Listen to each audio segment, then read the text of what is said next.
ദൈവമേ സ്തോത്രം സ്തോത്രം. മഹാപരിശുദ്ധമായ സ്വർഗം നല്ല പിതാവേ, നല്ല വിലയേറിയമായ പ്രഭാതത്തിനായി നന്ദി നിന്നെ സ്തുതിക്കുന്നു, സ്തോത്രം ചെയ്യുന്നു. ഞാൻ നിന്നെ വിളിച്ചപേക്ഷിച്ച നാളിൽ നീ അടുത്ത് വന്ന് ഭയപ്പെടേണ്ട എന്ന് പറഞ്ഞു. ദൈവമേ സ്തോത്രം കർത്താവേ.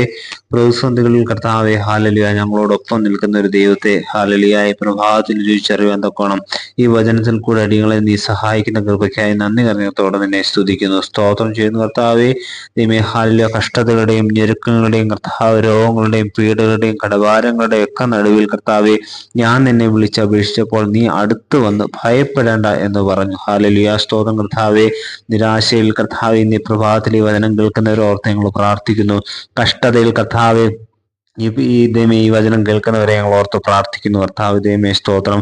ഹാലലിയ അപ്രകാരം രോഗങ്ങളിലും കർത്താവ് കടഭാരങ്ങളിൽ കൂടെ ഞെരുങ്ങി ഹാലലിയ കഴിഞ്ഞ രാത്രികാലം ഉറങ്ങാൻ സാധിക്കാതെ കർത്താവെ ഈ വചനത്തെ കേൾക്കുന്നവരെ ഞങ്ങൾ ഓർത്ത് പ്രാർത്ഥിക്കുന്നു കർത്താവെ.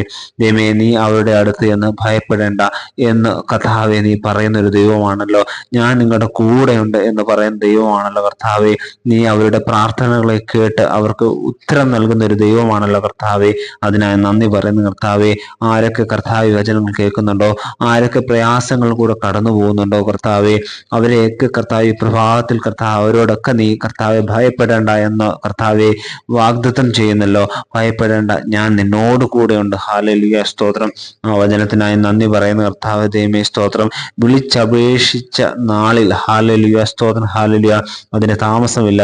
എന്ന് നീ വിളിച്ചോ അന്ന് തന്നെ കർത്താവെ പ്രാർത്ഥന കേൾക്കുന്ന ഒരു ദൈവം. ഹാലലിയ എപ്പോൾ വിളിച്ചോ അപ്പോൾ തന്നെ പ്രാർത്ഥന കേൾക്കുന്ന ഒരു ദൈവത്തെ ദൈവമേ ഹാലലിയ സ്തോത്രം കാണുവാൻ ഈ പ്രഭാതത്തിൽ ഞങ്ങൾ ഒരുക്കിയ കൃപയ്ക്കായി നന്ദി പറയുന്നു കർത്താവെ.